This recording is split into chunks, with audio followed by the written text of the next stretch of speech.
Thank you for joining us. Welcome to the Louisville Forum. I'm President Greg Condra. We meet the second Wednesday of every month at noon at Vincenzo's restaurant. The Louisville Forum is a nonpartisan public issues group founded in 1984. Louisville Forum hosts debates and discussions of contemporary and sometimes controversial public policy issues that affect the greater Louisville community. Although we may take up issues that have a national interest, we try to highlight the local perspective. For more information on the Louisville Forum, our programs, or to make a reservation, please visit our website, louisvilleforum.org. Solutions to Kentucky's pension crisis from the right and the left.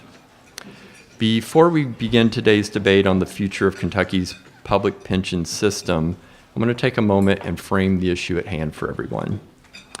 While many private sector employers participate in an employer-sponsored 401k, or they manage their own retirement account, the public employee retirement system in Kentucky is different. After a certain period of service, public employees are guaranteed lifetime health benefits and a pension. This is often called a defined benefit plan. Kentucky has 4 pension systems. 4. There's the Kentucky Retirement System, which we'll call KRS for short.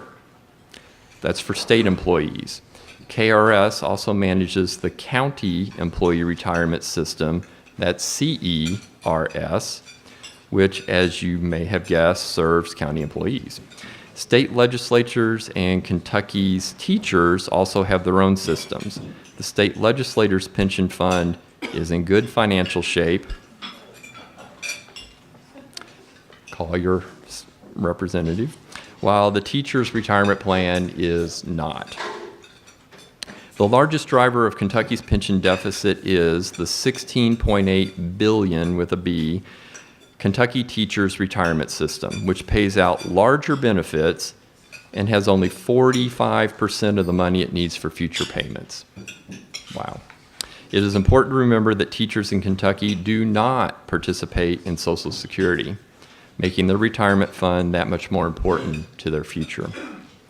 Kentucky's pension systems are facing challenges. KRS is 16% funded. Wow. While CERS is 62% funded. Estimates on the shortfall range from $33 billion to $64 billion, not including an additional $6 billion funding shortage for the health benefits. Complicating matters, benefits, costs for counties and local governments could spike by 60%. I think you guys have seen some of that in the news lately. To sum that up, according to a new survey by S&P Global Ratings, Kentucky has a $31.2 billion in unfunded pension liabilities, and the state's various pension funds have 37.4% of the money they need to make payments to current and future retirees. This makes our public pension system the worst funded of all the states.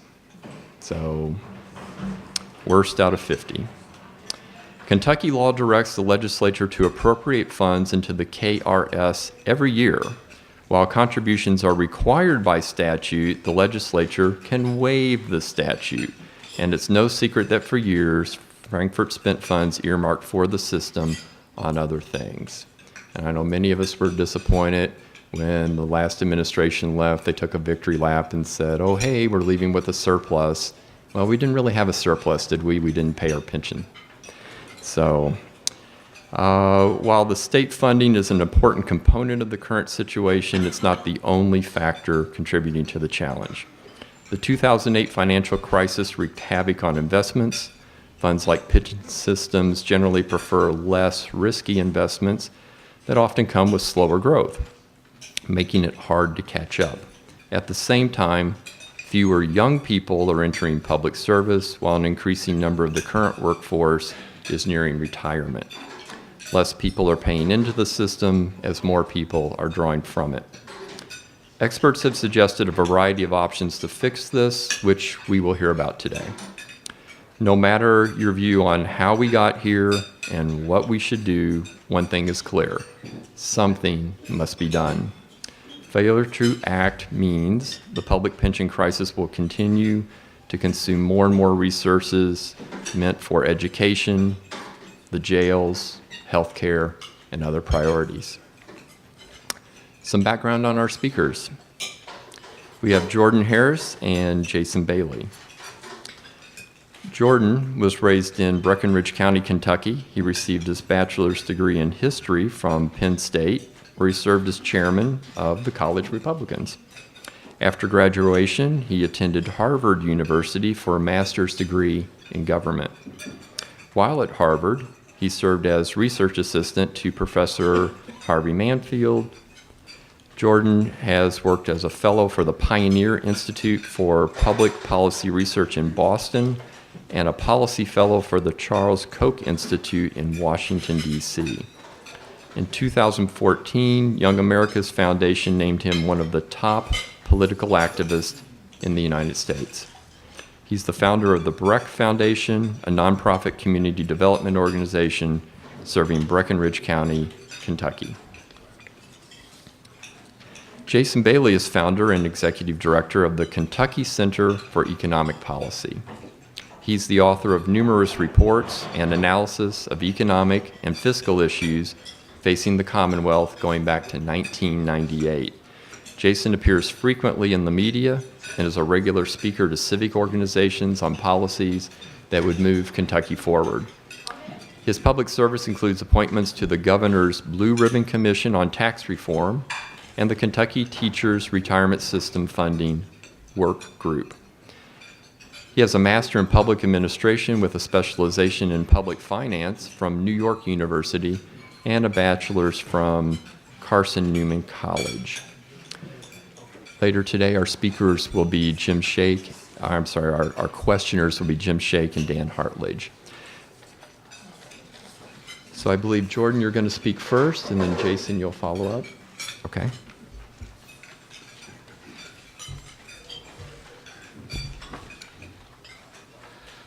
Yeah, thank you very much for that introduction. Thank all of you for the opportunity to be here. Before I begin my comments, there's something that I would like to reference, if you'll allow me. I think it's no secret to the people in this room that we live in a polarized time, a time when our partisan divides are quite deep in this country. And I just want to make a comment real quick about the importance of organizations like the Louisville Forum at this moment in our history in this country. Perhaps there's no more important moment in the last century for us to have forums like this where people on two different sides of an issue come together and discuss these things in an open, civil way. So thank you to the Louisville Forum for what you do for our community, and thank you for the opportunity to be with you. You may have heard the story of the man who started the watermelon business. He secured a deal to purchase watermelons for $1 a piece. He decided he would set the price of those watermelons at 95 cents a piece. He couldn't figure out why his business didn't make money. He lamented, man, if I could just sell more watermelons. Kentucky's pension system is basically the man trying to sell watermelons for below market value. What he thought was merely a volume problem was in fact a structural problem.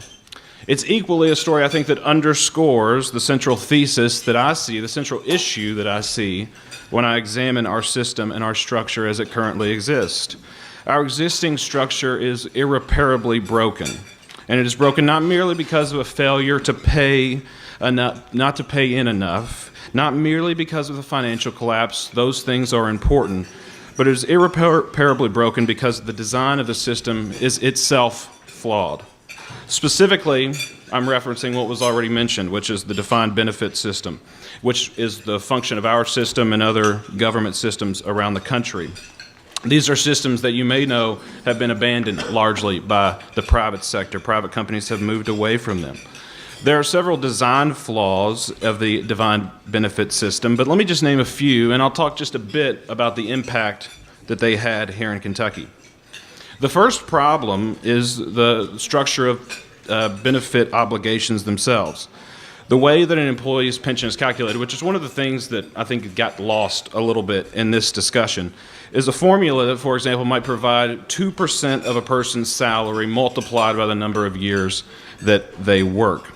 So if a person begins their career as a teacher making $35,000 and at their final 5 years of service, they work their way up to be a principal. Their final 5 years of service, they make $100,000, and they retire after 27 years. Obviously, their retirement pension payment would be $54,000 a year. It's possible for a person to spend more years drawing a pension, because individuals live longer, as we know, than they spent paying in, and drawing a higher salary on average than they would have, than they averaged over the course of their career. No one faults the individuals who are in the system and who are able to use this advantage. They make rational choices, and no one faults them. But it's equally true that no one would design a system that works this way. The system that we've inherited is not one that I think you would put in place in your private businesses, and most businesses have chosen not to. Now, it is theoretically possible for a system that is designed like this to still work, even as more money is drawn out than is taken in. But a few things have to fall perfectly into place, and this is where this begins to break down in our state. This is the second flaw that I'll note. The system is built on actuarial assumptions which often don't come to fruition. Approximately 22% of our funding problem comes from actuarial backloading, which is largely a result of miscalculations, and another 15% comes from underperformance in the market, which ultimately the major problem with that is the taxpayers then assume that debt load. The taxpayers assume the entirety of the risk for a system that is structured in this way, and I would argue that this is the number one reason to move away from a system with that is designed like this, in favor of promoting the common good and protecting the public from the risk and burdens of the system. It's worth noting that some of the problem can be effectively absorbed when you have a structure like this if more people are still paying in than paying out. For a long time, even as these mistakes piled up, even as these mistakes were made, the system was able to stay insulated. Let me give an example of this. With the Social Security system, which is a system that works in a similar manner, whenever Social Security was put in place, there were something like 17 workers per retiree. Today, we're down to 3 workers per retiree in the Social Security system, and many people in the federal government have a great deal of anxiety about how this system is going to sustain itself over time. In 2008, Kentucky's retirement system was approximately 1.5 workers per every retiree. It's even in 2008, before the financial collapse, it was an unsustainable model. Today, we are down to 0.89 workers for every retiree. There is no way to reverse the upside-down system that we have. And this precisely is the argument that I would make to you, that the system as it was structured, the system as it has been structured, is irreparable. The single most important thing, then, that we can do from this point forward is to ensure that we solve this predicament once and for all. Not that we pass a plan or do things to put Band-Aids on this, but that we solve this once and for all, and that is where our legislature is now. The most reliable way to do this is to move away from a broken system and into a defined contribution system. The DC system promotes the common good by protecting the citizens at large from assuming the risk of employee retirement. It is not unfair to a government employee to provide the same retirement opportunities than one would receive in the private sector, and it is a promotion of fairness and common good for the taxpayer and the citizenry at large. These aren't the only things, the things that I referenced, that cause problems to the system. There's no doubt about that. They created the worst funded pension system in the United States. But as I referenced, these are the reasons that it is not enough to say that we can simply fund it more, that we can simply put Band-Aids on the existing structure, and that will fix it. As the old saying goes, we've kicked the can down the road for a long time, and we have run out of road. The design of our system has to change. It has to change now. It has to structurally change in these ways. And I think that's what we're going to see from our legislators in the next few weeks. Mr. Bailey.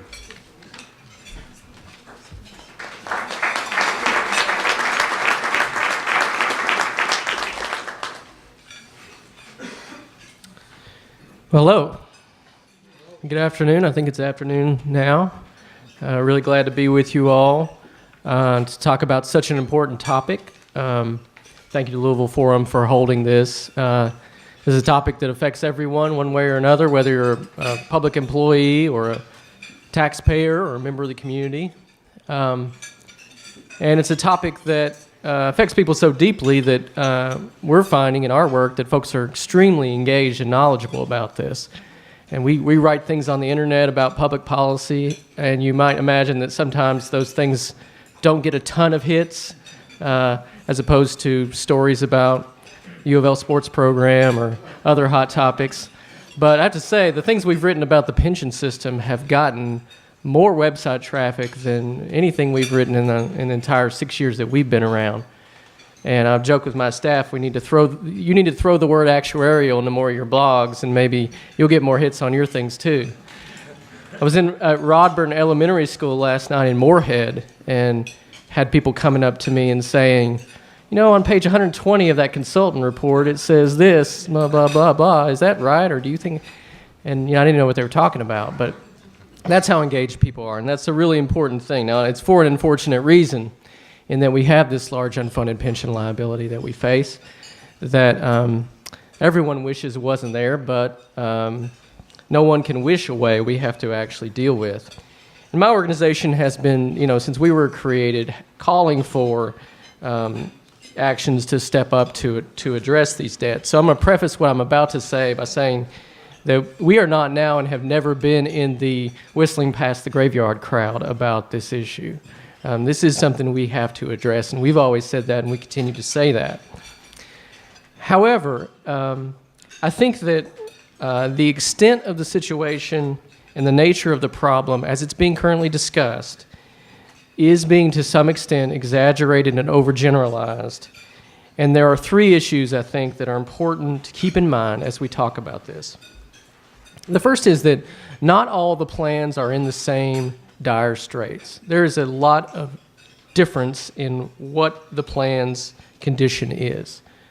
It was earlier mentioned about the KERS non-hazardous plan, which under the recent changes is actually has only 14% of the assets it needs to pay future benefits. That is the worst funded public pension plan in the country and is close to a pay-as-you-go status, and clearly has special stresses that need special attention.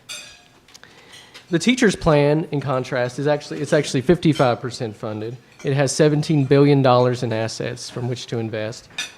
The CERS plan, the local plan, is about 59% funded. And to put those in context, once a plan is about 70 to 80% funded, it is considered healthy. Now, you don't want to stop when you get to 70 to 80. You want to continue to get back up to 100. That's the goal.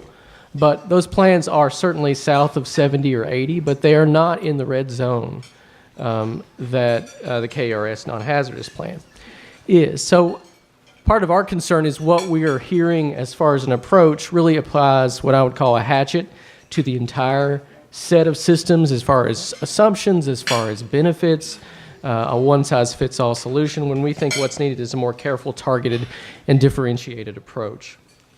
The second point I would make is that pension liabilities cannot be and do not have to be paid off overnight. A fiscal crisis is you owe your rent next month, you don't have the money, and if you don't pay it, you're going to get evicted. That's a fiscal crisis. Pension liabilities are different. These monies are owed 3, 4, 5 decades into the future. And we have to make sure that we have a plan to fill the hole that's needed over time so that those monies are there to meet the obligations to those retirees and those current workers. That's different. That requires a long-term plan. You're hearing some conversation that the plans will run out of money in a few years.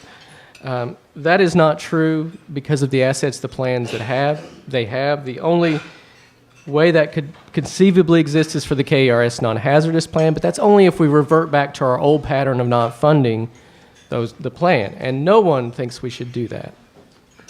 My third point is that the General Assembly has been making significant progress in the last few sessions and the last few budgets in dealing with this issue, and I think they deserve credit for the progress that they've made. They've already taken the low-hanging fruit as far as pension benefit cuts through changes in 2008 and 2013 for new employees. They finally stepped up to paying what's called the actuarially required contribution, the full amount, in 2015 for the state plan, for the KRS plan. And then in 2017 and 2018, they basically did that for the teacher's plan, and they put an amount above the ARC for the KRS plan. So these were really dramatic increases in contribution. They nearly doubled what they put into the teacher's plan in the current budget. And that has put us on, I believe, a different trajectory than we were on before as far as paying down these liabilities. So I think those three issues should temper somewhat how we think about it and how we talk about it. But instead, we're being told that we are in yet another crisis and that what we need is drastic action. And what is being proposed as far as the consultant's report, the PFM is the name of the consultant, which is not necessarily the legislation, but was certainly the entree into that, would require Kentucky to adopt by far the most conservative actuarial assumptions in the country as far as pension plans, and would require that we increase payments to those plans by about 75% in the next budget. 75% above, again, what we just ramped up rapidly to contributing, about 75%. So that's about $1 billion in additional general fund money in the next budget. And that's using a methodology called level dollar, and we can talk more about that, but it basically front loads the payments that we owe to these systems, it squeezes the budget in the short term, but it asks relatively little in the long term. And just to put that in context, what level dollar means, basically you put the same dollar amount in every year over a roughly 30-year period. That obviously asks more now than it does down the road. If our general fund revenue trends continue, we'll have 59% more revenue in 15 years than we have today, just continuing the trend from the past, but we'll be putting the same dollar amount in 15 years than we are today. So it asks a lot of the current budget. Now, $1 billion more in pensions in the next budget is really unaffordable and unattainable. You know, we have already cut the budget through 18 rounds of cuts since 2008. We have services that are 20 to 60% less funded than they were 10 years ago. And, you know, there's just not a way to cut to that I don't think anyone can see. And so these draconian cuts to pension benefits were put on the table by the consultant, including rolling back the past cost of living adjustments that folks had earned, raising the retirement age, and other drastic cuts. Now it seems that legislators have backed off some of those more extreme proposals, especially those affecting retirees and to some extent current workers. And, you know, we believe that's a good thing because we have a moral and legal obligation to pay the benefits that we owed. Folks made life decisions based on those benefits being there, and it's important that we do that. But if they do indeed respect those obligations in the legislation, it begs the question of what we're actually doing in this episode of so-called pension reform. Because 93% of the benefit cuts that would impact the next budget were from those things that have been apparently taken off the table, 93%. So if we take them off, then we're really talking about a plan that does little to nothing to reduce the existing unfunded pension liabilities that we have to pay, which is the major problem that we deal with. So we don't reduce the unfunded liability, but we do change these assumptions, if that's what they do, to add $1 billion to the next budget that we have to come up with. So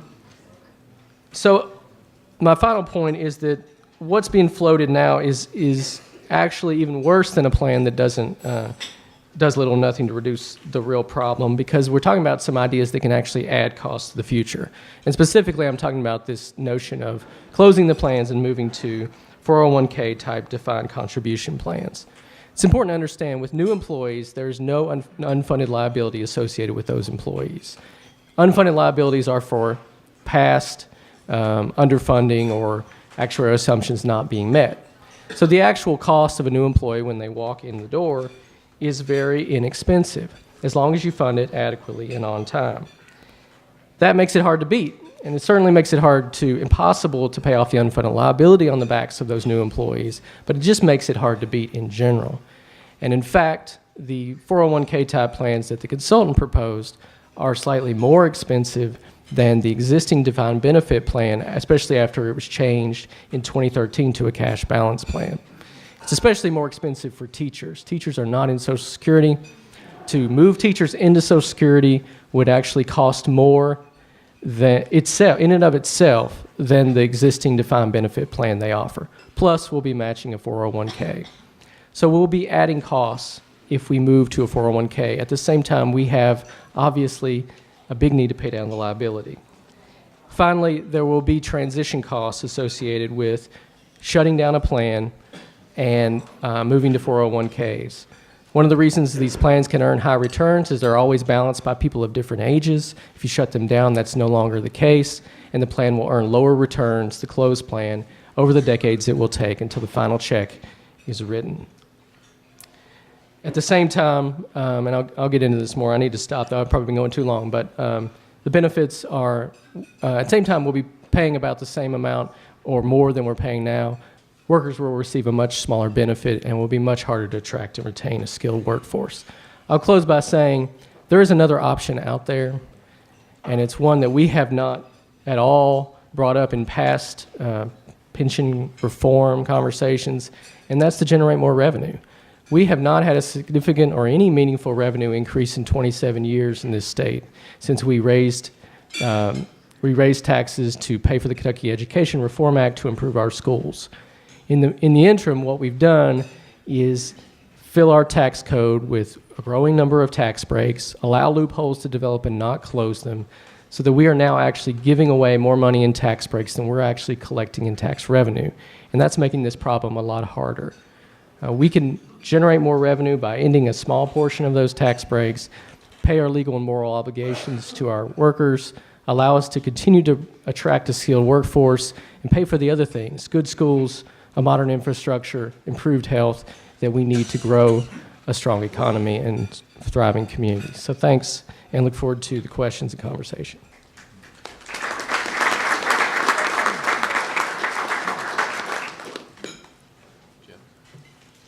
All right, this question is actually a few questions, and it's for both panelists. Why should those who work in the private sector provide better benefits to public employees than they themselves enjoy? We no longer believe that their salaries are low. Except for a few high-level employees, private sector salaries are not higher.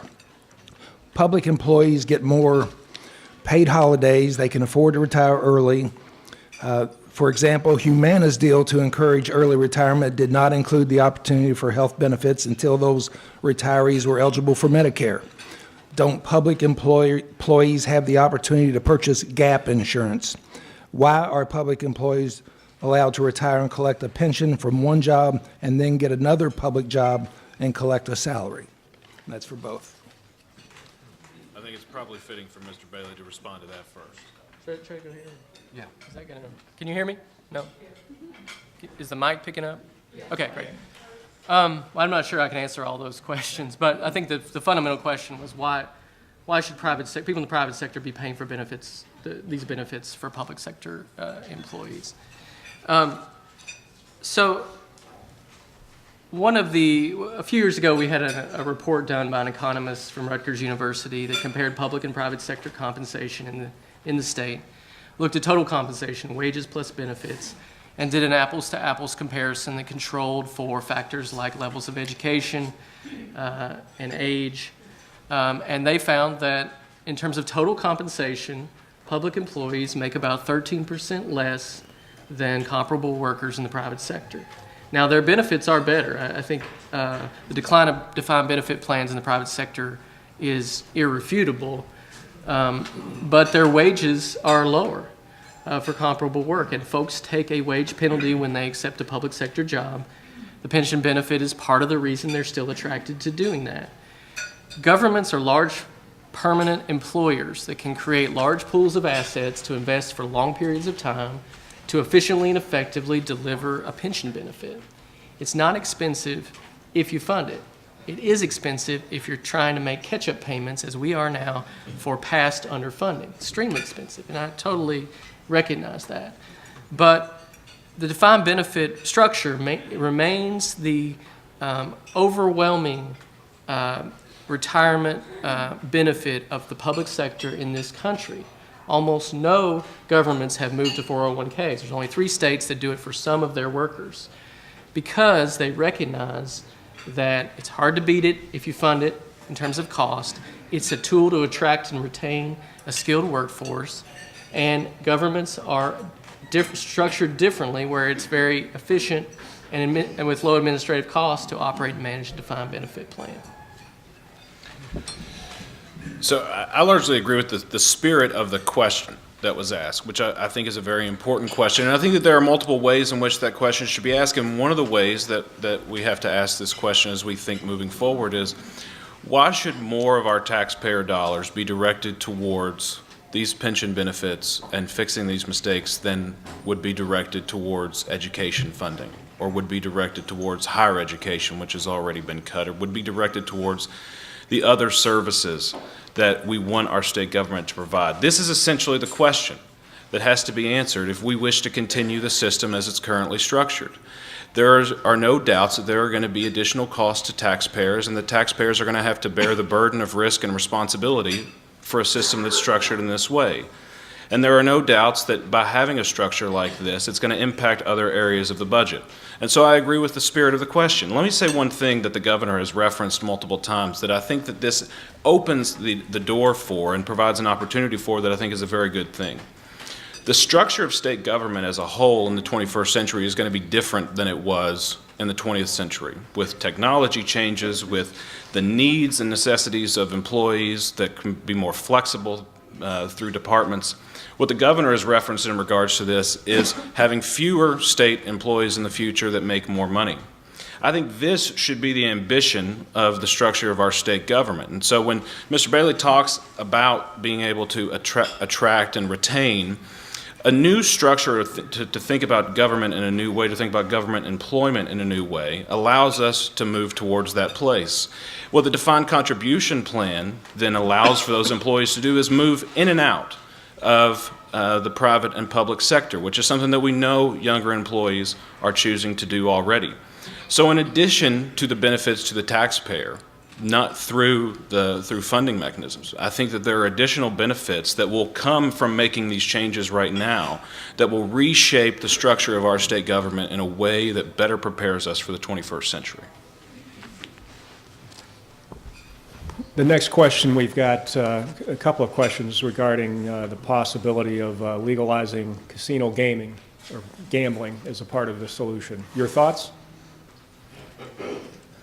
Do you have any?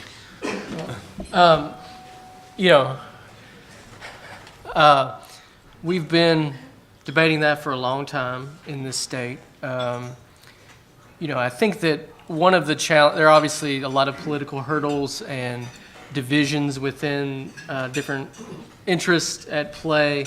I think also there is a little bit of a problem in that the market has become more saturated and there's more competition with casinos than there was a couple decades ago. So the likely revenue implications are probably smaller than people think. There is some cannibalizing of other spending, whether it's the lottery or just other things that people buy. That's not to say there isn't revenue there if we were to do it. But I think it's probably, I don't think in and of itself it's a solution. That's not to say that we're against it. I think that, I think there's some things that are worth looking at in the gambling area. For example, how we're taxing, or rather undertaxing instant racing, which is arguably a casino already that we're now operating in the state and expanding rapidly. And as well as, a slew of other revenue options that, as I mentioned, we have $13 billion in tax expenditures. We only collect $11 billion in tax revenue. There's a lot of room there to end some of those and generate some new money. But we're going to need significant amounts of money. And I don't think casinos alone are going to do it. Yeah, I have very little to add on what Mr. Bailey said. I think that there's a hope that there is some sort of miracle revenue stream out there that can fix this problem. The casino gambling has been discussed as one of them. I agree with Mr. Bailey in everything that he said as it relates to it, that there is obviously revenue there, but it is not the grand solution. I'm reluctant to mention this one with Senator Simon in the room, but there's been talk about marijuana legalization and the potential revenue. From that, there's obvious revenue opportunities in that, obvious cost savings, but there is no silver bullet, there is no miracle cure that's going to provide us a full revenue stream that's going to make up the gap that we have. Yeah, I was going to ask about that. We have a couple of questions about marijuana as well as a revenue stream. So either one of you want to expound on that as an untapped source? Well, it's an untapped source. I think the estimates that we've seen, are probably in the ballpark of $75 to $120 million potentially from recreational marijuana. I don't know that I'm very confident that Kentucky will be the next state to do that culturally, but I think it's a conversation that needs to happen. I appreciate people advancing that conversation. Senator Simon advancing that conversation because I do think the culture is changing around it. It's not a bonanza as far as revenue. It's a fairly modest source that won't grow a lot, and we need sources that will sustain over time. So I don't think it's going to solve it either, but I think it's worth having the conversation. There's very little that I would add on top of what was just said. Please explain how the idea of an inviolable contract came about. Name names, please. Who was responsible? When private employers ran out of money, United Airlines, for example, the PBGC, the federal agency that insures pension benefits, bailed the system out for lower paid employees, but higher paid employees did not get full promised benefits. I didn't catch that last part about the PBGC. It gave you, the questioner had the example of United Airlines and the PBGC, which is the federal agency that insures pension benefits, bailed that system out for the lower paid employees, but not for the higher employees. In other words, they didn't get their promised benefits, the higher employees. Oh, right. Well, I'm not an attorney. I'm sure there's some in the room who could explain the inviolable contract better than me. But as I understand it, there are both statutory and constitutional protections in place. Some would argue that Kentucky's inviolable contract is among the strongest in the country. Obviously, that has not been fully tested in a court of law, so we don't know what will and will not be protected. And I don't know who. I don't have names to assign to those particular changes.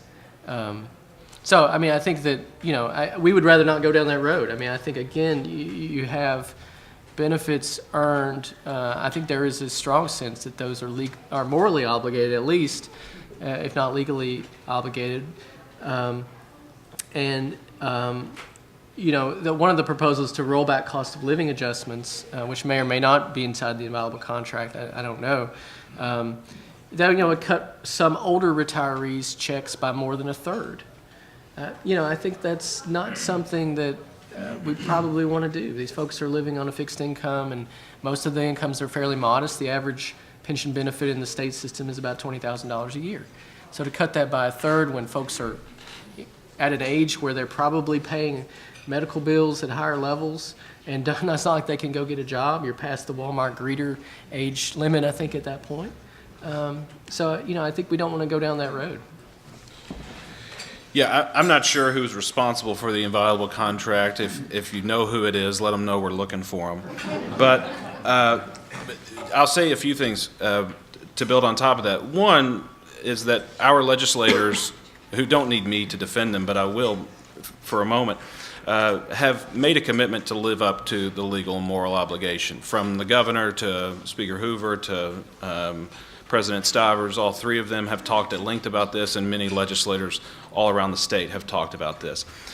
By some of the things that have already been indicated, it appears that our legislators are actually going to go above and beyond the legal obligation of the inviolable contract and retain some of the benefits that were added on. Some of those benefits which help exacerbate the problem over time, help expound the problem over time, are going to be retained. Mr. Bailey mentioned the cost of living adjustments. Cost of living adjustments are responsible for about 9% of the unfunded liability.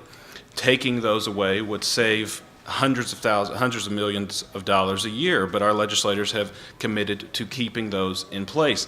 So for all of the conversation that there's been around the inviolable contract and whether or not it would be broken, whether or not it would be maintained, but every indication that we've received publicly, it appears that not only are legislators going to live up to what's in the inviolable contract and live up to their legal obligation, but actually go above and beyond in retaining some of those benefits for people who are currently drawing pensions.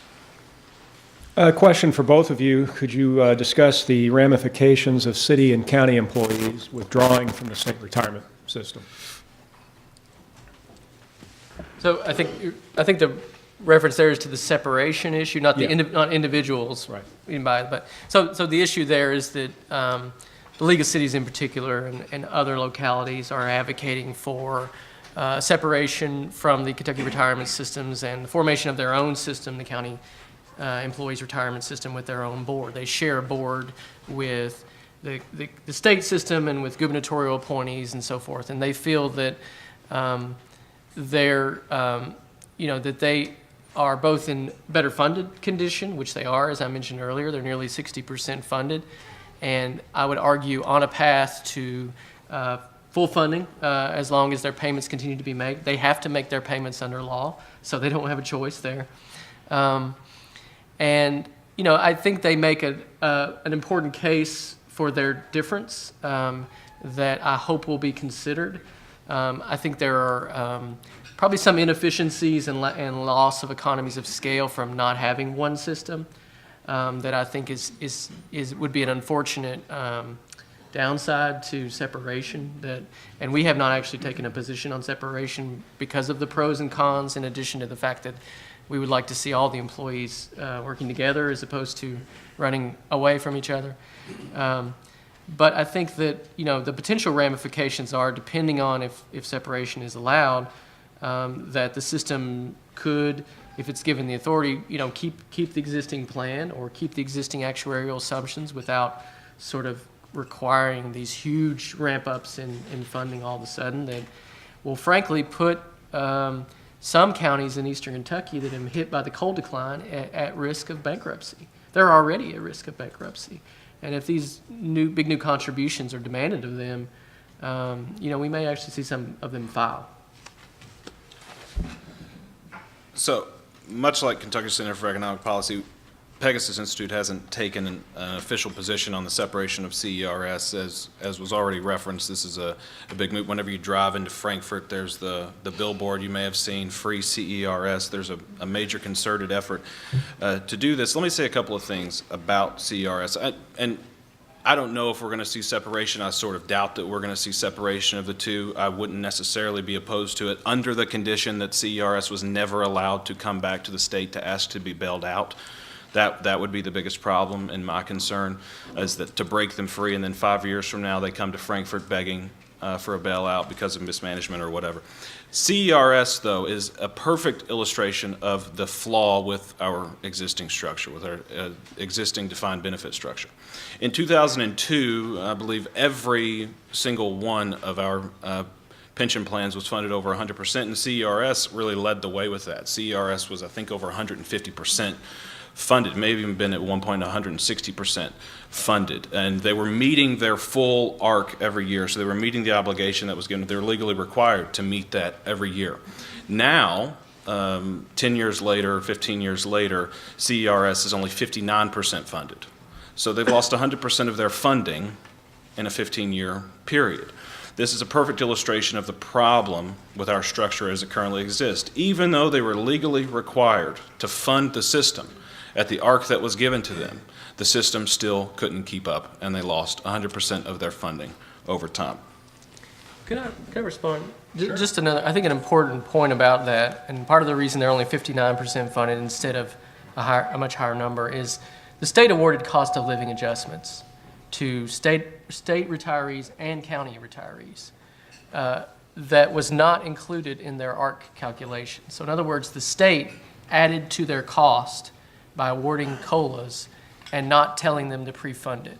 So the ARC itself, the actuarially required contribution, was not what it was supposed to be because the state gave benefits that weren't earned originally, and the state shouldn't have done that. But if that issue had not happened, CRS wouldn't be 100% funded because we still had the financial crisis, but it would be much higher and much closer than it would be. So that's something that we don't need to do, the cost of living adjustments that aren't funded. But as I mentioned earlier, we've already gotten rid of those. I mean, in 2013, in the legislation was written to essentially eliminate cost of living adjustments moving forward for any state and local retiree. So we've done a lot of those things already to, in the future, safeguard against those same kind of problems. I'll just say one thing about that real quick. Mr. Bailey is right that the cost of living adjustments had an impact on CERS. There's no doubt about that. CERS, though, is approximately $5.3 billion underfunded right now. The cost of living adjustments only account for about $900 million of that. So much like the rest of the system as a whole, the cost of living adjustments had an impact, overall about a 9% impact on the unfunded liability. But the majority of the unfunded liability did not come from those cost of living adjustments. They come with the structural problems in the system itself. These two questions are very similar. But is there a plan to raise taxes on the private sector to pay for the government sector's pensions, or is there a plan to raise taxes generally to pay for pensions? Well, there certainly hasn't been one proposed, and we certainly don't want to see one. That is the absolute wrong direction for our state to go in if they want to solve this problem. The right direction to go in is to look at ways to impact our tax structure, look at ways to fix our tax structure in a way that promotes growth, and that's something that I think many of our legislators understand and many of our legislators are thinking about. The more our economy grows, the more growth that we experience, the more revenue that we will receive over time. Think about this.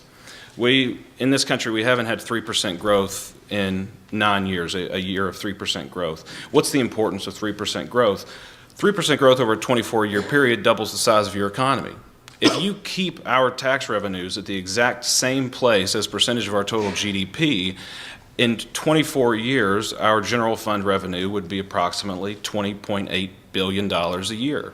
When Mr. Bailey talked about those fixed costs, so if we move to a level dollar process of paying this off, there is going to be an additional cost on the front end of that. There's no doubt about that. But if we have a system that promotes growth and we move towards a place where our economy has grown much more than it currently is, those payments are going to get easier every year as we move along, and they're going to take up a smaller percentage of the general fund every year as we move along. But the only way to do that is through a tax structure that promotes that. There is no way, as I think many people in this room know, for us to tax ourselves into prosperity, especially in Kentucky. So as I mentioned, the last meaningful revenue increase we had was 27 years ago with the Kentucky Education Reform Act. And since then, we've sort of put the car in reverse by almost every legislative session passing new tax breaks, this, that, and the other, that seem small in and of themselves but add up over time. And in fact, if we had just maintained the level of taxes we had as a state, as a share of our economy, that we had at that point in 1991, if we just maintained that since then, we'd have over $2 billion more in the general fund today than we do. But we don't. We have a declining revenue base as a share of our economy because we continue to fill it full of holes.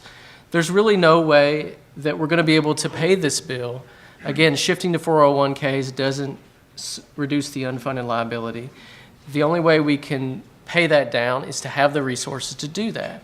And we're not going to be able to also rely on the growth fairy to bless our state if we give tax cuts to corporations and high-income individuals. This has been an approach that has been tried in state after state, especially since 2010. And if you look at the experience of states like Kansas and Oklahoma and Louisiana and North Carolina that have cut taxes, particularly income and corporate taxes, with a hope that then their rate of growth will accelerate, What they found instead is they had large budget deficits. And Kansas this summer rolled all their tax cuts back because the state was in fiscal crisis. The school system funding was declared unconstitutional. The credit rating had been downgraded several times, and they knew that they could not sustain the investments they needed to. We need to grow our economy, and everyone agrees a faster growing economy would help. But essential to doing that is that we have a strong foundation for economic growth, and that's what we like as a state more than anything else, is the skilled workforce, the high quality of life, the improved health, quality infrastructure that robust economies have. That's where Kentucky has deficits, and the public sector plays an important role in investing in those things.